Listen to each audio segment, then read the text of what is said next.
பெருந்தாமுனிவர் விஸ்வாமித்திரர் நம் பேரவைக்கு எழுந்தருளியிருப்பது நமக்கெல்லாம் பெரும் பாக்கியம் அல்லவா?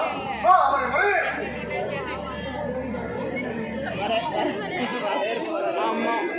சென்டர்ல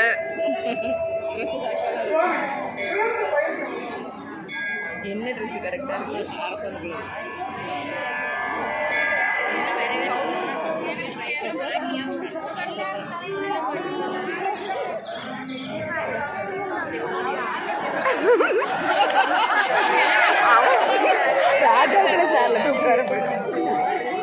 உங்க பண்ணையாரு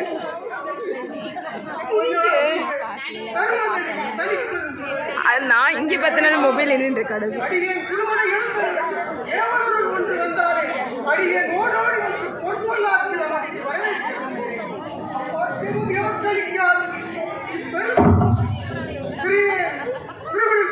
பெரும் பாக்கியத்தை எண்ணும் போது என் பாவமெல்லாம் தொலைந்து விட்டது. ஒப்பாரும் இல்லாத முடிவுங்கவா, எப்போது தாங்கள் வருகை புரிவீர்களோ அப்போது கற்பாது எனக்கு நாங்கள் கொடுப்பாத படி கற்பாத உடைய கடையேறி கண்காணித்து கருணை புரிய வேண்டும்.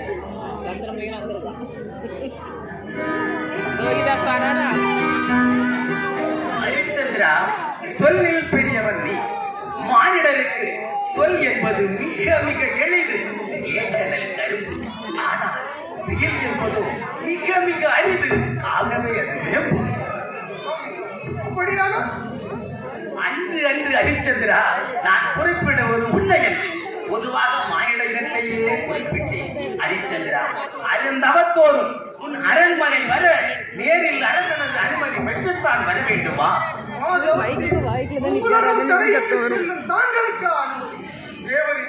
தாங்கள் பெருமை தெரியாத தடுத்து நிறுத்திய சிறியனுக்காக அடியேனை மன்னித்தருளுங்கள் சுவாமி.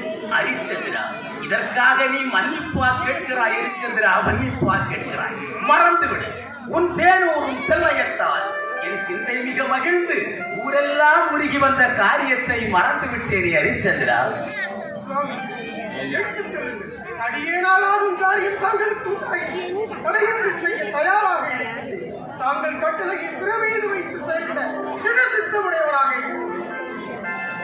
வேறொன்றும் இல்லை ஹரிச்சந்திரா, யாகம் ஒன்று நடத்த வேண்டும். அதற்கு ஏன் தயங்கி விட்டீர்கள் சுவாமி? தாங்கள் யாகத்தை தடுக்க தீயவர்கள் சூழ்ந்திருக்கின்றனரா அல்லது தொல்லை கொடுக்கும் கொடியவர்கள் சூழ்ந்திருக்கின்றனரா? கட்டளை இடுங்கள். ஆகாத காரியம் செய்ய துணிந்த அந்த அசுர இனத்தையே ஆணிவேருடன் அழைத்திருந்தவர்கள். ஆகாத காரியம் என்று அண்ணலே, என் முன்னோர்கள் காத்த வேள்வி போல் என்னால் காக்க முடியாது என்று ஐயுறுகிறீர்களா? ஐயம் வேண்டாம் மாதவா, மையாக தலையசைத்தால் போதும், மலையாக குவிந்தது. சபாஸ் ஹரிச்சந்திரா, சபாஸ். தீயோரின் தொல்லைகள் எல்லாம் இப்போதில்லை. யாகம் ஒன்று நடத்த வேண்டும். அதற்கு யாசகம் கேட்கிறேன் உன்னிடம். யாரிடம் யாசிப்பது? மன்னர் பரம்பரையிலே பிறந்து மன்னர் மன்னராக வாழும் பதவியும் வேண்டாம், பதவியும் வேண்டாம், உத்தமம் என்று குற்றம் திறந்த தாங்களாய் என்னிடம் யாசிப்பது வேண்டாம். இவர் நிலையில் இருக்கும் பொன்னும் பொருளும் யாவுமே தாங்களுடையது. எது வேண்டுமானாலும் ஹரிச்சந்திரா, யாகம் சிறக்க எவ்வளவு தடையின்றி தயாராக இருக்கிறேன். கொடுப்பாய் கொடுப்பாய், நீ எவ்வளவு வேண்டுமானாலும் கொடுக்கத்தான் செய்வாய் என்ற நம்பிக்கை எனக்கு உண்டு. ஆனால் நான் கேட்கும் அந்த பொருளின் அளவுதான். ஐயர வேண்டாம் மாதவா, மலையளவு கேளுங்கள், மனம் கலங்க மாட்டேன். கடலளவு கேளுங்கள், கண் கலங்க மாட்டேன். பின்னளவு கேளுங்கள், விருப்பமுடன் தருகிறேன். அப்பா, அதிகம் ஒன்றுமில்லை ஹரிச்சந்திரா. மிக்க ஆற்றல் படைத்த ஒருவன் யானை மீது நின்று கவன் வீசி கல்லறைந்தால் அக்கல் எவ்வளவு உயரம் செல்லுமோ அவ்வளவு உயரம் பொற்குவியல் கொடுத்தால் போதும். இதெல்லாம் உனக்கு பெரிதா ஹரிச்சந்திரா? பொற்குவியல் ஹரிச்சந்திரா, பொன்னில்லையோ? பொருங்கள் சுவாமி, சத்தியகீர்த்தி, நம் நிதியரங்கை திறந்து கொடு.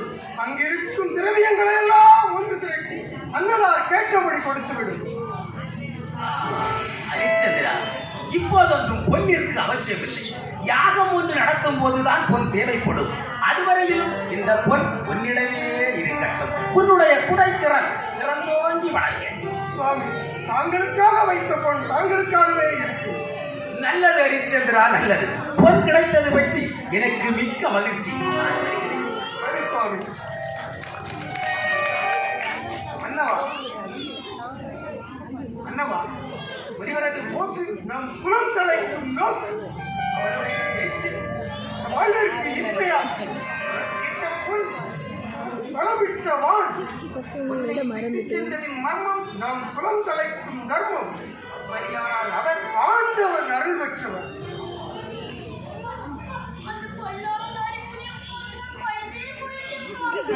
கூடாதப்பா, நம் முன்னோர் அவரால் தான் நன்மை அடைய வேண்டும். சந்தேகம் என்பது உடலோடு ஒட்டி உடலையே கொண்டது முடியாது. அதை தவிர்ப்பதுவே நல்லது. அன்னாரின் வழி நிற்பதுவே நமது நீதி. நம் முன்னோர்களின் போராடத்தான் எல்லோரும் அளிக்கும் ஆதி இந்நேரம் வரை பேசியதே நல்ல செய்தி.